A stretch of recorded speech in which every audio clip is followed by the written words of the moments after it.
Polsek Sukarami Palembang melakukan pemeriksaan lokasi tewasnya siswa kelas 7 SMP Negeri 26 Palembang INS yang ditemukan meninggal di parit belakang sekolahnya. Korban diketahui terjatuh dan terseret sekitar 5 meter dalam kondisi telungkup. Dugaan awal korban terpeleset saat berusaha menyeberangi parit bersama 3 temannya.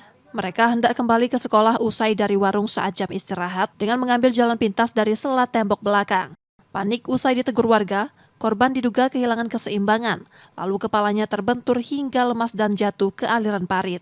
Guru yang mencari karena siswa tak kunjung kembali ke kelas, kemudian menemukan korban sudah tak bernyawa. Jadi pada saat terbentur, saksi sempat melihat almarhum sempat berjalan di dalam selokan, kemudian jatuh.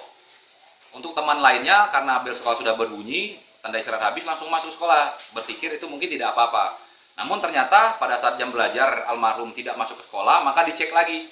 Ada temannya yang lain yang terakhir mau masuk ke sekolah, jam istirahat habis, menemukan almarhum di kurang lebih 5 meter dari tempat tersandung tadi, dalam posisi tertelungkup dengan sebagian wajah itu tergenang air.